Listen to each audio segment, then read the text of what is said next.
네, 시작하겠습니다. 오늘은 저희가 여기 나와 있는 것처럼 미국 공대 누가 입학하는가 이 질문으로 저희가 시작을 하겠습니다. 먼저 이제 공대 제목은 미국 공대라고 저희가 잡았는데 오늘 물론 적용되는 대상 자체는 공대를 스템 쪽으로 지원하는 학생들을 대상으로 할 겁니다.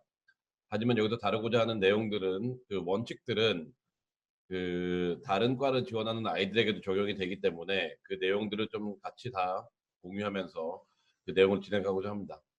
오늘 크게는 세 파트로 이루어져 있는데요. 첫 번째 파트 같은 경우에는 여기 나와 있듯이 기본적인 통계 자료입니다.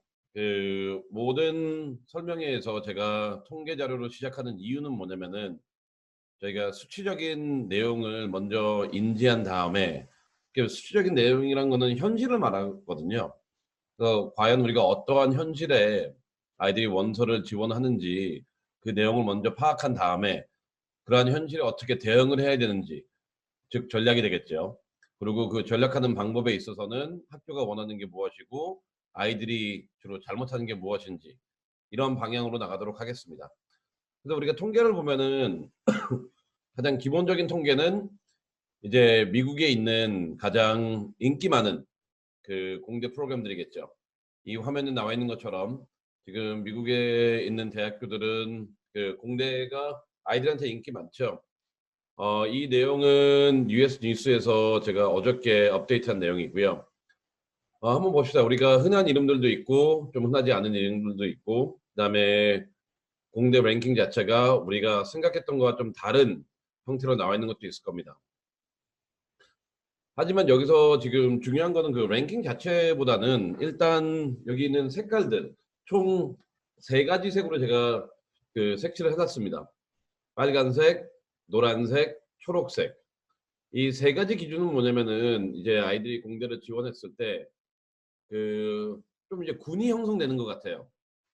솔직히 이제 MIT하고 스탠포드 지원하는 아이들 같은 경우에는 이제 UC 버클리까지 지원해가지고 이러한 세 개 학교들이 본인의 뭐 드림 스쿨이 되겠죠.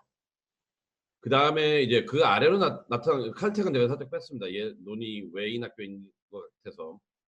그다음에 이제 주로 많이 아이들이 지원하는 학교가 이제 조지아 텍, 카네기 멜론, 미시건 코넬, 노스웨스턴 콜ум비아, 존스 홉킨스, UCLA, 듀크 이런 식으로 이제 랭킹과는 살짝 무관하게 랭킹과는 무관하지만 그 어떻게 보면 아이들에게 이제 학교 네임 밸류 중심으로 이렇게 지원하는 경우가 있고요. 그다음에 세 번째 거는 뭐냐면은 이제 세이프티 학교 아니면은 이제 SAT가 한 1,400대인 아이들이 주로 지원하는 학교가 이제 UIUC, 퍼듀, 텍사스 오스틴 하고 위스콘신 매디슨. 근데 여기서 우리가 짚고 넘어가야 되는 거는 이 순위가 중요한 건 아니에요. 순위도 중요하지만 일단 나중에도 얘기하겠지만 우리가 엔지니어링을 지원했을 때는 되게 큰 문제점들이 많아요. 아이들이 아니면 부모님들이 생각하기에 엔지니어링을 지원했을 때 첫 번째 문제점은 그냥 너무 이름만 보고 지원한다는 거예요. 예를 들어서 MIT하고 스탠포드 안 가도 돼요. 아이가 엔지니어링을 한다면은 MIT, 스탠포드 안 가도 충분히 성공할 수 있습니다. 그리고 아이가 첫 번째 이 랭킹에 대한 조금 이제 잘못된 접근 방법. 너무나 학교의 네임 밸류만 보다 보니까 아이의 미래에 대한 생각보다는 단순히 어디에서 학위를 받냐에 대한 그러한 조금 옵세션이 있는 것 같아요. 그 두 번째는 뭐냐면은 이제 공대를 지원하는 아이들이 공대가 가면은 취직이 잘 된다는 그 하나 이유. 그거 외에는 지금 다른 계획이 없는 것 같아요. 예를 들어서 너 왜 공대 가고 싶니 했을 때 아이들은 정확히 그 이유를 몰라요. 진짜 몰라요. 그냥 공대는 취직이 잘 되고 애들이 많이 가니까 공대 갈래요. 아니면 나 과학 조금 하고 수학 조금 하니까 공대가 맞는 것 같아요. 이런 식으로 공대를 지원하는데 그것도 되게 잘못된 접근 방법인 것 같아요. 그다음에 세 번째는 뭐냐면은 이제 공대라고 했을 경우에는 솔직히 학위에 따라서 본인이 취할 수 있는 직업군이 되게 다르거든요. 예를 들어서 그 본인이 나중에 연구원이 되고 싶다. 그랬을 경우에는 그 학부 학위 갖고는 솔직히 할 수 있는 게 하나도 없어요. 심지어는 석사 가지고도 할 수 있는 게 없거든요.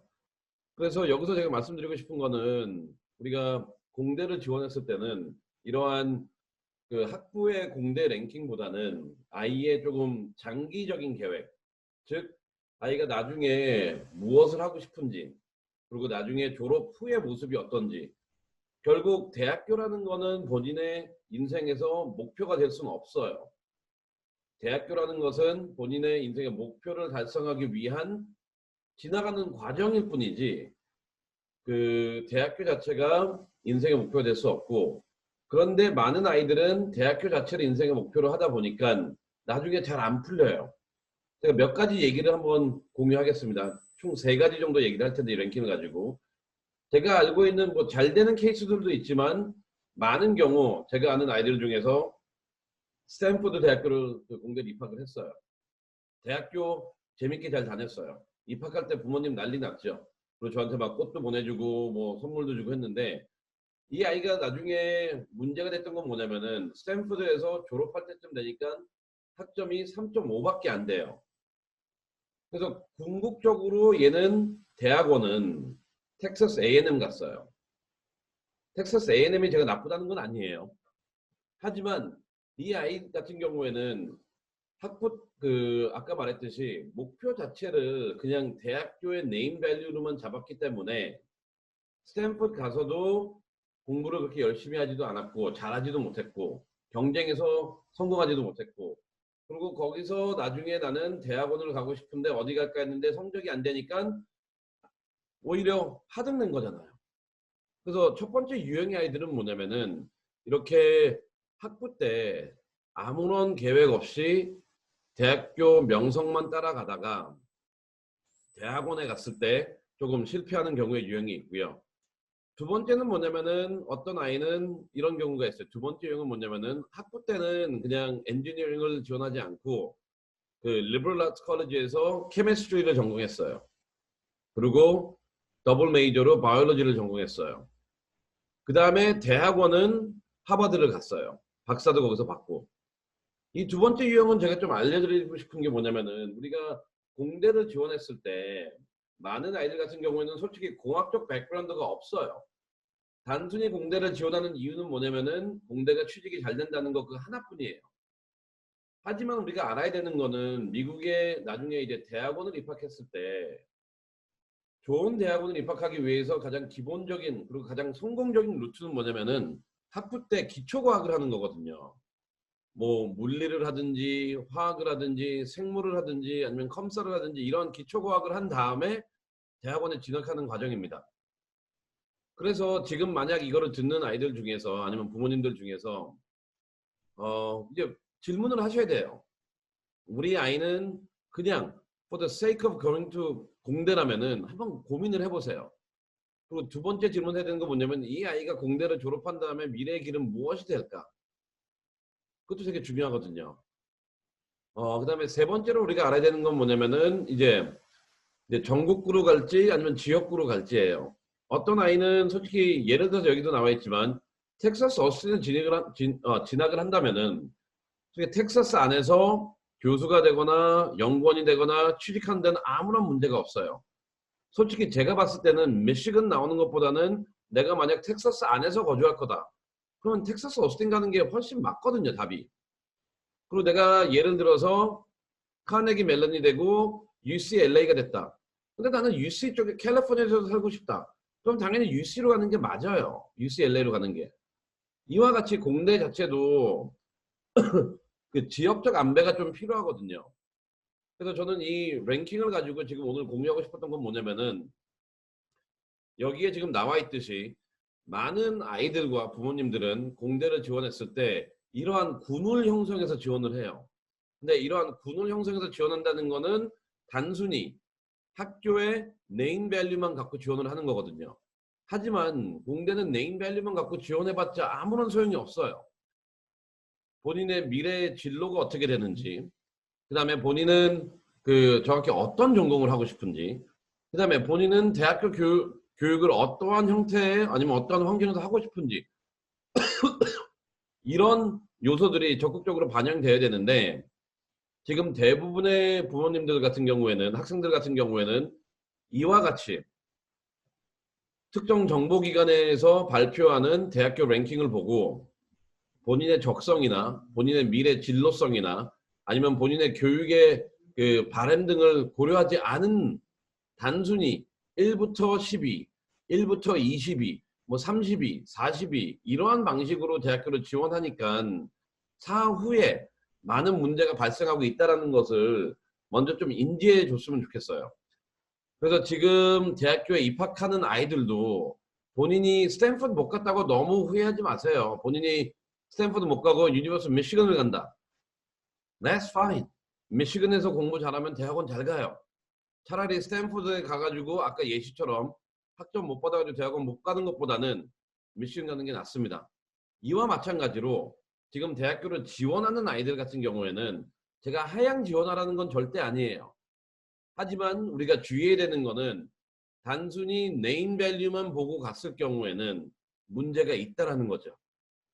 네임 밸류만 보고 갔을 경우에는 그리고 또한 그 공대에 대한 정확한 지식과 확신이 없는 상태에서 공대를 지원했을 경우에는 너무나도 많은 문제가 발생하기 때문에 나중에 학교 선택에 있어서 그리고 공대를 지원함에 있어서는 이러한 요소들을 먼저 고려해야 됩니다.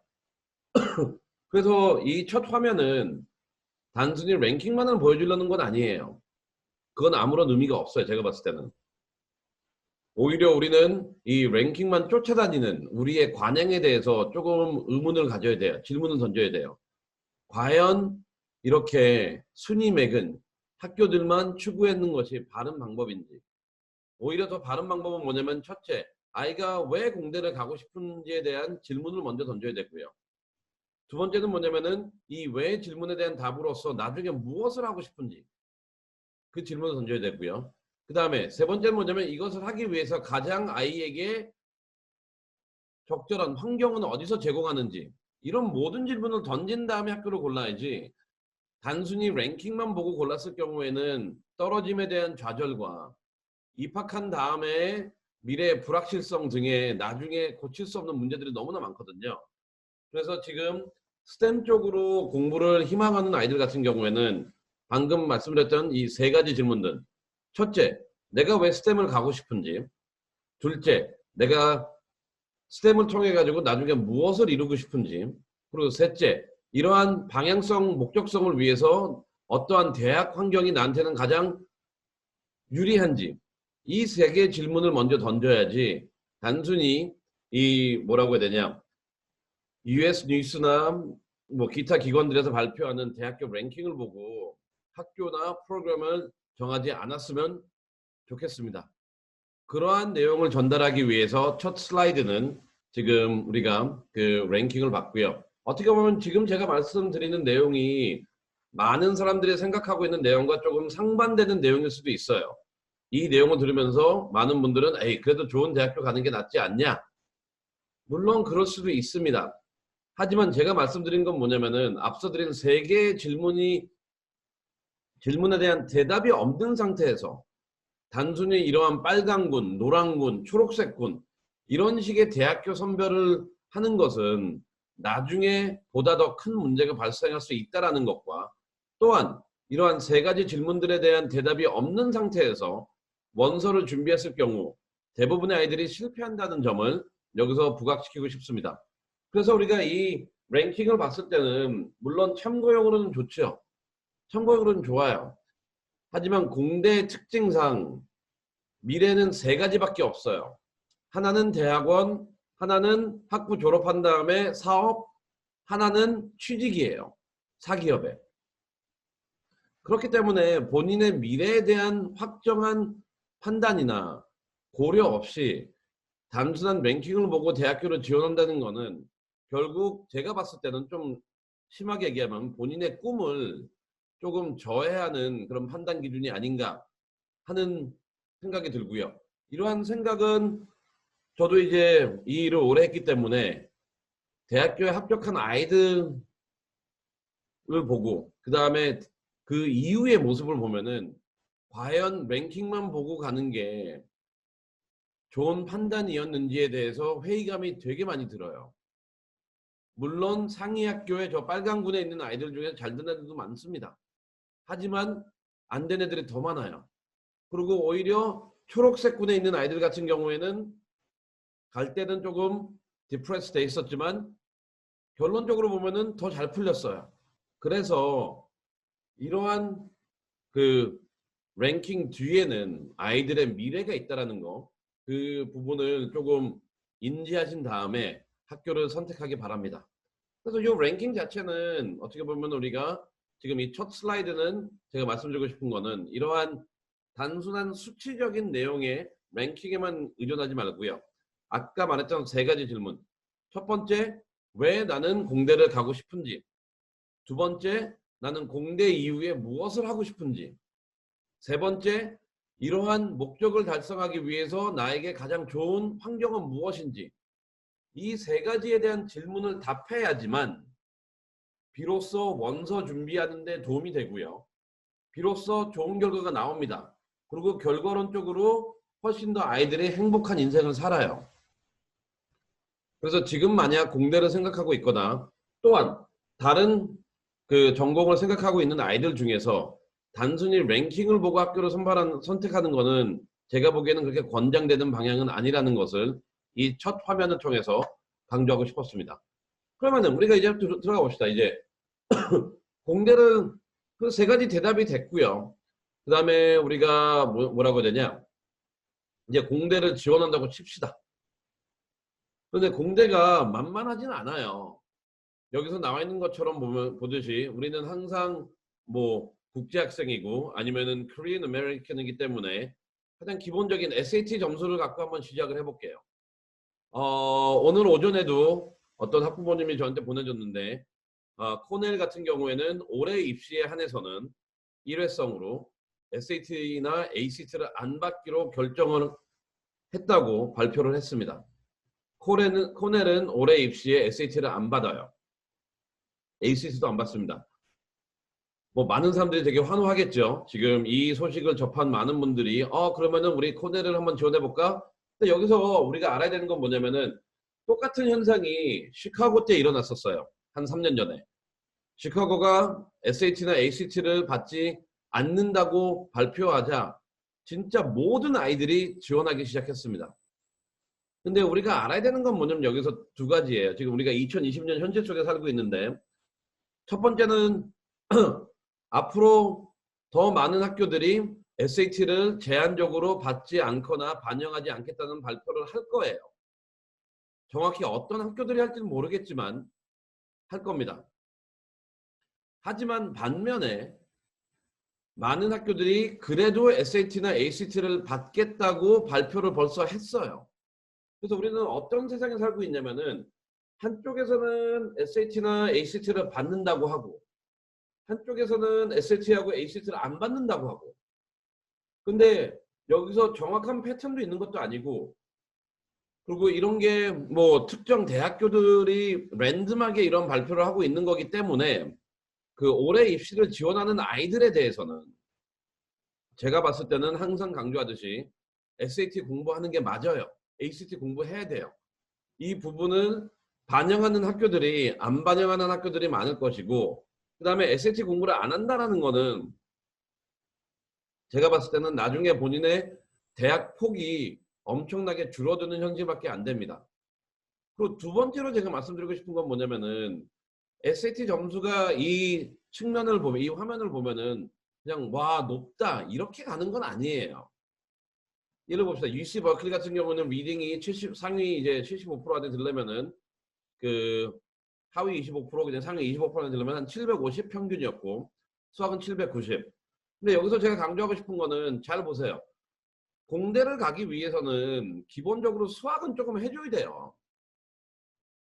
수학은 좀 해줘야 됩니다. 그래서 만약 내가 지금 수학이 700점대다, 750점대다 이러면은 조금 더 올려야 돼요. 맵스는요. 그리고 또한 뭐냐면 내가 SAT 수학이 뭐 원 수학이 800이고 SAT 수학이 800이다. 그러므로 나는 수학을 잘한다? 그런 논리에서 좀 벗어나세요. 그거 절대 아니에요.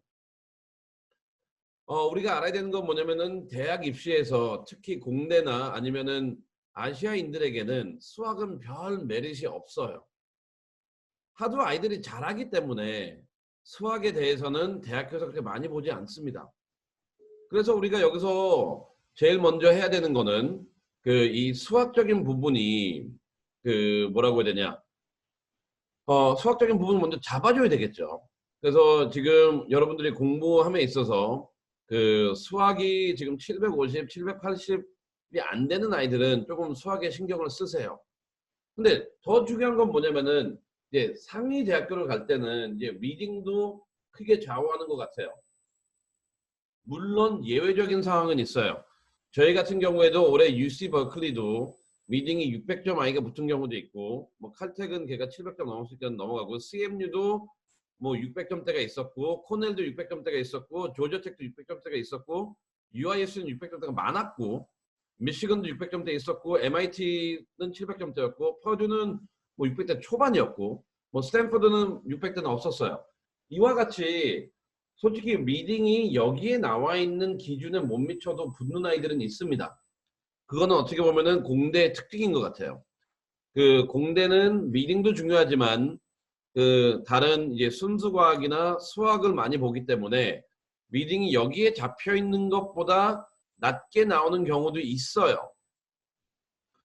하지만 중요한 건 뭐냐면은 일단 우리가 원서를 낼 때 남들과 차별을 시켜야 되잖아요.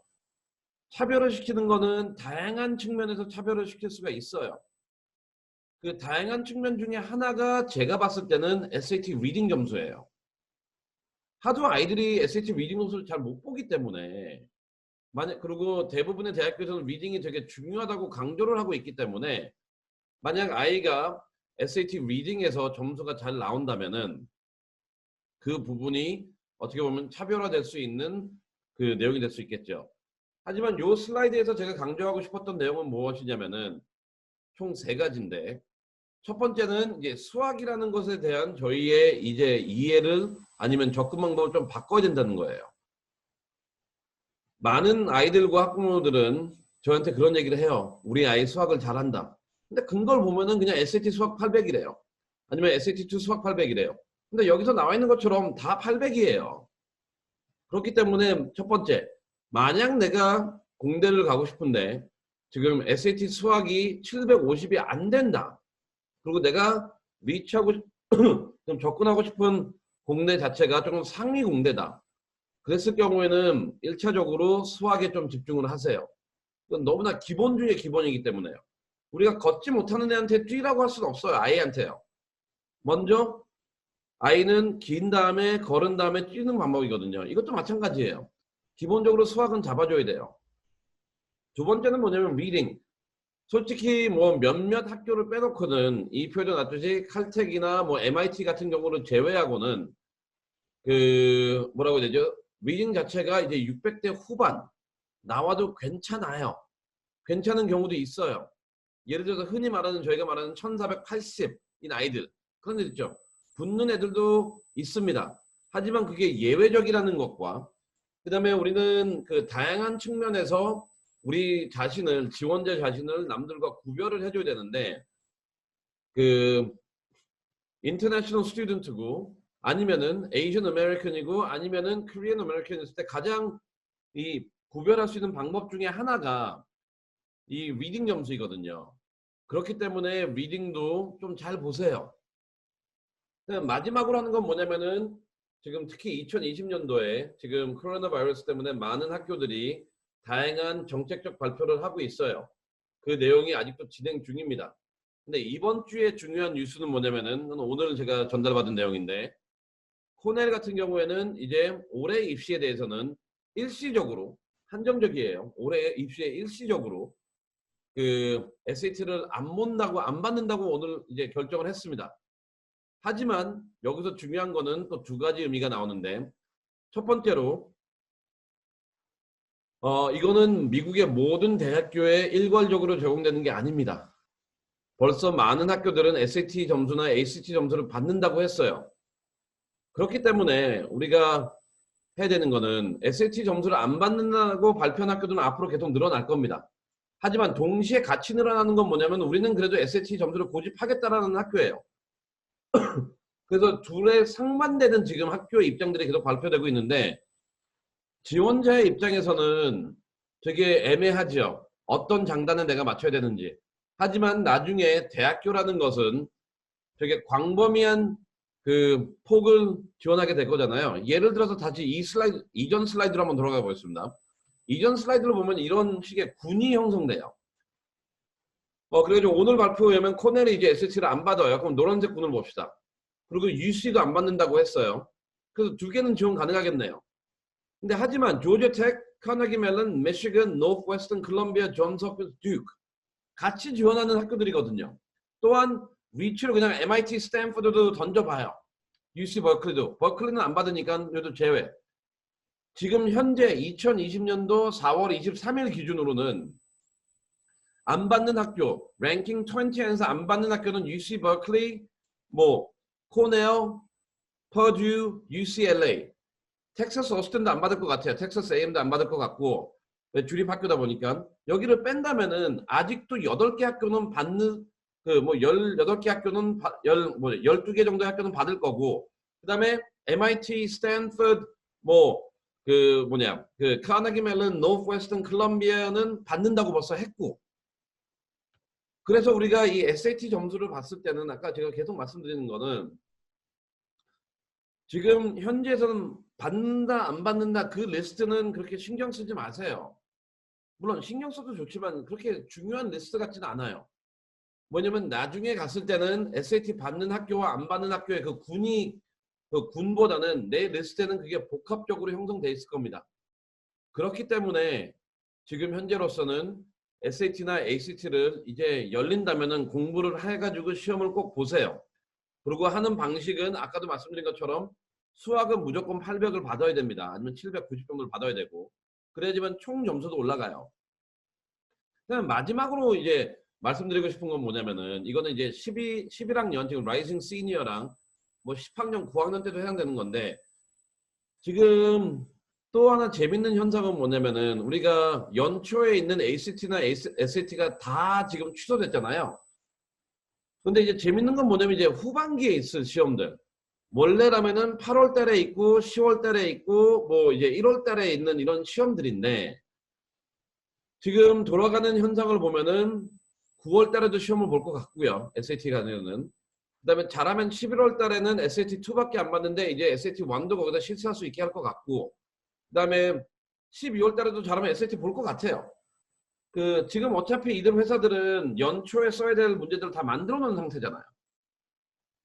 그리고 그 시험들이 다 캔슬됐고 그다음에 대학교에 입학할 땐 그게 다 필요하고 그럼 어떻게든 간에 그 시험 문제들을 소진을 시켜야 되거든요. 그래서 원래 계획이 없었던 달들의 그런 시험을 볼 확률이 높아지기 때문에 그래서 여기서 중요한 건 뭐냐면은 솔직히 이거는 라이징 시니어들도 중요하지만 라이징 주니어들한테도 되게 중요한 변수예요. 과거 같은 경우에는 아이들이 여름에 공부를 하면은 8월 달에 보거나 10월 달에 보거나 1월 달에 보거나 하면 띄엄띄엄 시험을 볼 수밖에 없었어요. 그럼 당연히 여름에 집중해서 공부했던 내용들에 대한 이해가 점점 떨어집니다. 하지만 만약 올해 9월달 시험이 열리고 11월달 시험이 열리고 12월달 시험이 열린다면은 이거는 제가 그냥 가장하는 가설이에요. 근데 열릴 확률도 좀 있는 것 같아요. 만약 열린다면은 올 여름에 SAT나 ACT를 공부해가지고 연속적으로 시험을 봐가지고 점수를 얻는 것도 전략적인 방법에서 매우 중요한 접근 방법이라고 저는 생각됩니다. 그래서 올 여름에 이제 지금 학교들이 지금 물론 지금 많은 아이들이 AP 때문에 바쁘겠지만 여기서 알아야 되는 거는 SAT 점수, SAT랑 ACT 포함이에요. SAT에 대해서는 그 수요와 필요성이 아직도 있다라는 거. 그리고 물론 오늘 코넬 저저번 주에는 UC 학교들이 순차적으로 우리는 안 받겠다라는 발표를 하고 있지만 안 받겠다라고 발표하는 학교들 숫자보다는 받겠다고 하는 학교의 발표자 수가 훨씬 더 많기 때문에 이 시험의 필요성과 두 번째는 뭐냐면은 과거에는 띄엄띄엄 봤던 시험이 올 하반기에는 좀 집중적으로 이루어질 수 있다라는 현상을 본다면은 올 여름에는 물론 다른 것도 해야 되지만 라이징 시니어뿐만이 아니라 라이징 주니어나 라이징 소프트웨어 학생들이 SAT를 공부하기에 제가 봤을 때는 가장 적절한 시간이 아닐까 하는 생각이 듭니다. 그리고 이제 근데 이제 이러한 아까 말씀드린 것처럼 이러한 랭킹에 대해서 우리가 접근해야 대한 그 질문들, 이러한 점수를 통해서 우리가 유추해야 되는 내용들, 그러면 이거를 이제 복합 종합해 가지고 과연 이런 점수들을 비춰봤을 때 공대를 지원하는 아이들에게 필요한 것들은 무엇인지에 대해서 한번 정리를 해볼게요. 이런 점수들이 있어요. 이런 랭킹들이 있어요. 그런데 공대를 갔을 때 이런 점수적인 수치적인 측면에서 학교들이 과연 무엇을 보는지 한번 접근해 보겠습니다. 첫 번째는 뭐냐면은 아까 제가 말했듯이 수학이라는 것은 필수예요. 그러니까 미국 공대를 가기 위해서는 수학이랑 과학은 필수입니다. 필수. 그런데 이 필수라는 항목이란 거는 내가 어느 정도 실력이 있어야 되잖아요. 그 실력이 있는 거를 증빙하기 위해서는 SAT 점수, AP 점수, SAT2 점수를 하는 게 아니에요. 그걸 제가 강조하고 싶어요. 오히려 수학이라는 거는 잘 봅시다. 미국 고등학교에서 고등학생이 수강할 수 있는 수업은 이렇게 나와 있어요. Calculus AB 다음에 BC를 한 다음에는 Multivariable Calculus가 있고요. Linear Algebra가 있고요. 그 다음에 Differential Equation이 있어요. 단계별로요.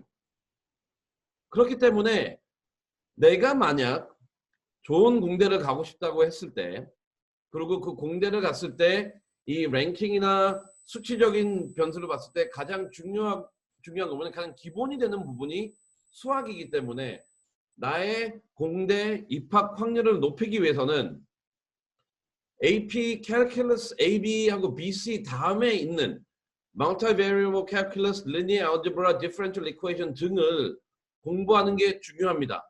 또한 과학 같은 경우에는 또한 공대에서 필수적으로 요구해요. 과학은 근데 우리가 두 가지 측면에서 이해됩니다. 이 화면에는 안 나와 있지만 첫 번째는 뭐냐면은 물리, 생물, 화학을 모두 다 수강을 해야 된다는 전제. 그렇지만 공대 우리가 스템 포커스로 들어간다면은 이 안에는 물리가 가장 중요하거든요. 그리고 우리도 고등학교 과학을 본다면은 그 단계별로 했을 때 우리가 생물하고 케미스트리를 빼고 아이들이 들을 수 있는 거는, 그리고 또한 스템 쪽으로 유리한 과목들은 Physics 1, Physics 2, Physics C, Computer Science Principles, Computer Science A 이런 식의 과목이 있어요. 그럼 잘 봅시다. 우리가 이러한 내용을 2020년 COVID-19 리얼리티에 어떻게 적응할까요? 제가 과거에도 말씀드린 것처럼 많은 대학교들은 올 여름에 무엇을 했느냐에 대해서 본다고 했어요. 그리고 우리가 알아야 되는 거는 이러한 어드밴스 수업들은, 그리고 또한 이제 AP 시험 자체가 이제 몇 주 뒤에 보겠지만 제한적으로 실시되고, 또한 많은 대학교들이 AP가 중요한 게, 시험이 중요한 게 아니다. 그리고 올해 시험 우리가 중요하게 보지 않을 거다. 오히려 이 수업을 너가 인게이지 했냐 안 했냐 그걸 보겠다라고 좀 전제 조건이 있잖아요. 그러면 당연한 결론은 당연히 나오죠. 만약 아이가 스템 쪽으로 공부를 하고 싶다. 그리고 아이가 그 스템 엔지니어링 쪽으로 무조건 가고 싶다라고 하면은 요번 여름에는 뭐 그 EDX나 코세라나 아니면은 뭐 MIT 오픈 그 렉처나 이런 식의 온라인 플랫폼을 통해 가지고 내가 부족했던 수학 부분, 내가 수학을 잘한다라고 보여주고 싶다면 적어도 Multivariate Calculus나 Linear Algebra를 온라인 수업으로 들으세요. 그리고 내가 공대를 가고 싶은데 예를 들어 첫 번째 조건이었던 물리, 생물, 화학 중에 안 들은 수업이 있다. 그러면 온라인으로 들으세요. 그 다음에 내가 이걸 다 들었는데 조금 수학을 좀 더 과학을 강조하고 싶다. 그리고 그렇다면은 적어도 방학 중에는 Physics 1, 2, C 아니면은 Computer Science Principle이나 Computer Science A를 온라인 수업으로 들음으로써 본인이 이쪽 분야에서 필요로 하는 기본적인 지식뿐만이 아니라 좀 더 고난이도 있는 지식을 계속 배양하고 있다라는 거, 그 면모를 보여주는 게 되게 중요할 거라고 생각됩니다. 제가는 다시 한번 강조하는데, 우리가 저런 랭킹이나 통계들에서 제가 강조하고 싶었던 건 뭐였냐면은 이제 수학 부분이거든요. 수학은 중요하지만 너무나 필수적인 거예요. 근데 사람들이 딴 데에서 잘하는 걸 증명하려고 하는데 기본적으로 그리고 지금 있는 코비드-19 현재 속에서 일어나고 있는 변화 속에서 방학 동안 무엇을 했냐라는 질문이 화두가 될 거기 때문에 지금 올해 만약 본인이 공대를 지원하고 싶은 생각이 있다면은 적어도 이번 여름방학에는 캘큘러스는 들었겠죠. Multivariable, Linear Algebra, Differential Equation 등에 대한 수업을 조금 들었으면 좋겠어요. 그리고 이런 거를 계획함에 있어서는 단순히 이번 여름에 다 끝나는 게 아니라 12학년 1학기까지 연장이 되는 형태로 디자인해가지고 온라인 수업과 오프라인 수업의 플랫폼을 아니면 그 흐름을 유지해 주는 게 중요합니다. 그리고 똑같은 설명이 과학에도 적용되거든요. 그리고 그런데 만약 나는 이제 스템으로 가고 싶은데 아직까지 컴퓨터 사이언스를 수강하지 않았다. 뭐 우리 학교는 제공하지 않는다. 아니면 수강할 기회가 없었다. 하는 아이들은 적어도 방학 동안은 컴사에 대한 기본적인 온라인 수업을 듣는 것을 적극적으로 권장합니다. 물론 이것만 해서 되는 건 아니에요.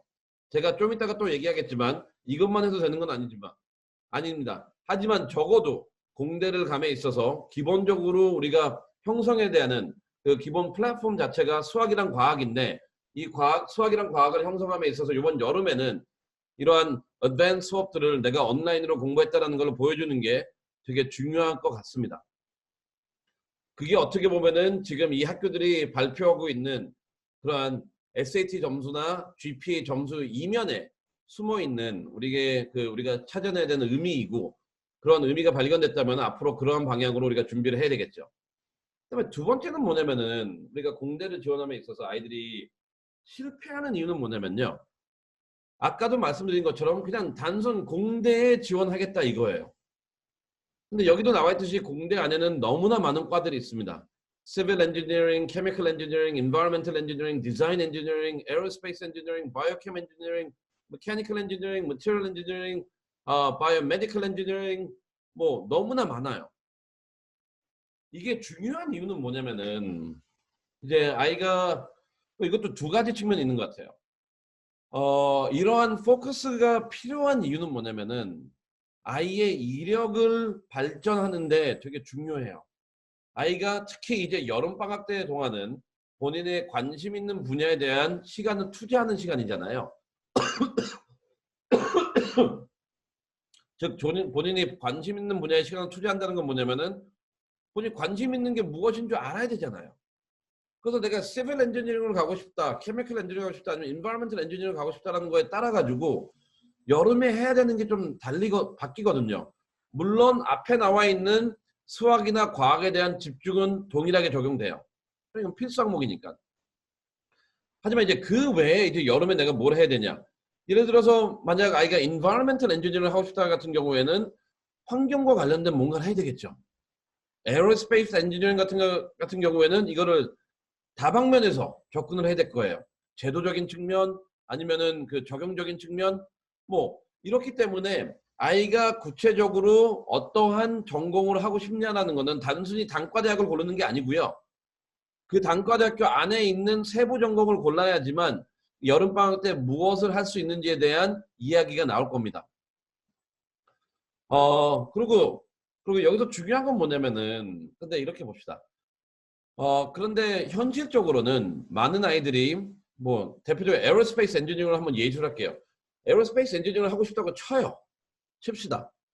근데 이 아이는 솔직히 무슨 본인이 나사에 가서 인턴을 할 게 아니면은 이러한 우주 항공에 대한 실험이 거의 불가능하다고 보이거든요. 그러면은 아무것도 안 하냐? 아니죠. 대학교에서도 알아요. 이 아이가 나사에 가서 실제적으로 아폴로 스페이스크래프트에서 그 디자인이나 엔지니어링 할 수 없다라는 것. 그러면 이 아이는 그 분야에 대해서 관심이 있다라는 기타 흔적들을 다 만들어줘야 되거든요. 그래서 여름방학 때는 이러한 본인의 전공에 대한 포커스를 잡고 그 포커스에 맞는 활동들을 전개해줘야 돼요. 그래야지만 어떻게 보면은 저 먼저 봤던 그 통계를 우리가 통계에 대한 정확한 의미 및 그 통계와 별도로 나의 합격률을 높일 수 있는 방법이라고 생각합니다. 세 번째는 뭐냐면은 우리가 학교들마다 어떤 프로그램이 있는지를 봐야 돼요. 뭐 에어로스페이스 엔지니어로 한번 가봅시다. 만약 본인이 에어로스페이스 엔지니어를 하고 싶다면은 많은 학교들이 이게 없어요.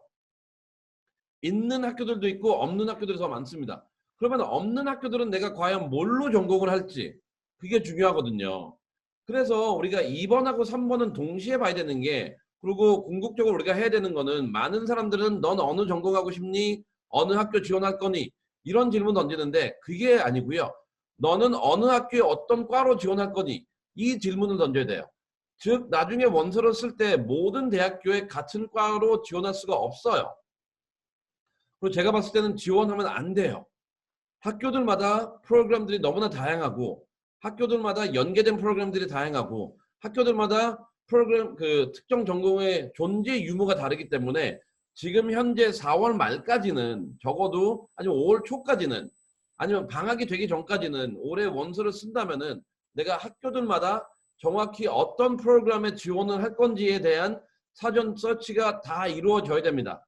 그것을 바탕으로 여름 계획을 짜야 되고, 그것을 바탕으로 에세이를 작성하고, 그것을 바탕으로 원서를 내야지만 성공하지, 단순히 나는 공대를 지원하겠다 이거 갖고는 갈 수가 없어요.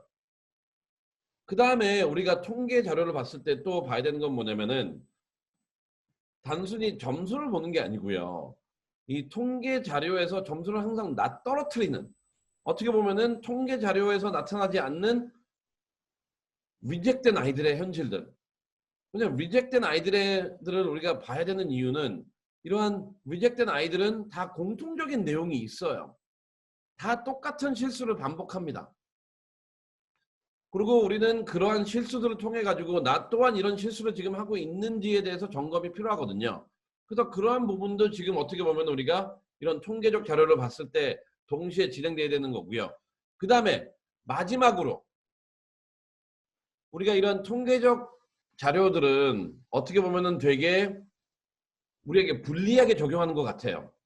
근데 하지만 이 마지막 질문 한번 보세요. 나는 왜 엔지니어링을 공부하고 싶은지. 아까 서두에도 제가 말씀드렸죠. 나는 왜 Why do you want to go to engineering school? 이 부분에 대한 답만 있다면은 솔직히 제가 봤을 때는 저 통계를 극복할 수 있어요. 대다수의 아이들이 이 질문에 대해서 고민을 안 하고, 대다수의 아이들이 이 질문에 대해서 고민을 안 했기 때문에 위에 있는 팩트들, 1번 요소, 2번 요소, 3번 요소들에 대한 고려를 안 하고 단순히 나중에 가서는 그냥 점수가 내가 이만큼 되니까 랭킹 몇 위에서 몇 위까지만 지원하면 되겠지, 이런 전략을 쓰거든요. 하지만 제가 앞서 말씀드렸듯이 공대를 지원함에 있어서는 그렇게 전략을 써보면 안 돼요. 공대 지원함에 있어서 우리가 해야 되는 건 뭐냐면은, 그 공대에서 우리가 해야 되는 건 뭐냐면, 첫 번째, 내가 왜 공대에 진학하고 싶은지. 두 번째, 나의 공대 이후의 모습은 무엇인지. 그 다음에 세 번째, 나에게 맞는 학교가 무엇인지에 대한 고민 자체가 어떻게 보면은 이러한 전공들에 대한 고민이거든요. 그래서 우리가 통계 자료를 봤을 때 어디가 더 확률이 높냐 안 높냐, 그것도 뭐 1분 동안 생각해 볼 수는 있어요. 하지만 우리가 궁극적으로 해야 되는 거는 이러한 질문들입니다. 이러한 질문들을 가지고 이런 질문들에 대한 대답을 먼저 하는 게 어떻게 보면은 미국의 공대 지원함에 있어서 가장 첫 단추이거든요. 그래서 우리가 지금 이 통계적 자료라는 거는 어떻게 보면은 분석하기 나름이에요. 하지만 많은 사람들이 이 통계적 자료에 너무나 obsessed 돼 있어가지고 그냥 순위만 따져요. 하지만 제가 말씀드리고 싶은 건 뭐냐면은 크게 두 가지인데, 첫 번째, 알맞은 질문을 던지려는 거예요. 아까 3개 질문 던졌잖아요. 내가 왜 공대에 가고 싶은지, 내가 나중에 무엇을 하고 싶은지, 그리고 이걸 하기 위해서 나는 지금 대학교에서 뭘 하고 싶은지. 이 질문이 첫 번째 가야 되고, 두 번째는 뭐냐면은 공대에 가기 위해서는 수학이랑 과학이 중요한데, 이 중요한 거를 SAT나 SAT2나 AP로 보여주는 게 아니라 이번 여름에 내가 이 기초적인 내용을 더 강화되고 실력이 있다는 걸 보여주기 위해서 다양한 온라인 수업을 어떻게 디자인할지, 나아가서 나의 전공의 포커스가 잡힌다면은 그 포커스에 대해서 내가 얼마나 열정적으로 이거를 준비해 왔는지 이번 여름에 준비하는 게 어떻게 보면은 가장 좋은 방법인 것 같습니다. 그래서 우리가 이 통계적인 자료에 대해서는 요 정도까지만 하고요. 우리가 이 통계적인 자료에 대해서는 요 정도까지 내용을 정리하고 이 내용들을 바탕으로 해가지고 이제 우리가 다음으로 이제 다룰 내용은 뭐냐면은 실패한 아이들의 3가지 유형입니다. 아까 말씀드린 것처럼 이 공대를 준비함에 있어서 다양한 변수가 있는데 제일 우리가 또 고려해 봐야 되는 거는 실패한 아이들이에요. 제가 성공된 아이들 모델을 잘 안 사용하는 이유는 뭐냐면은 성공된 아이들의 모델을 했을 경우에는 다 그 모델만 복사하려고 그래요. 근데 우리가 복사한다고 되는 게 아니거든요. 그렇기 때문에 우리가 다음 슬라이드에서는 제2부에서는 우리가 공대에 지원해가지고 실패한 아이들의 3가지 유형을 우리가 한번 보도록 하겠습니다. 그러면 잠깐 쉬었다가 이제 2부에서 시작하겠습니다. 네, 안녕하세요. 이제 또 시작하겠습니다.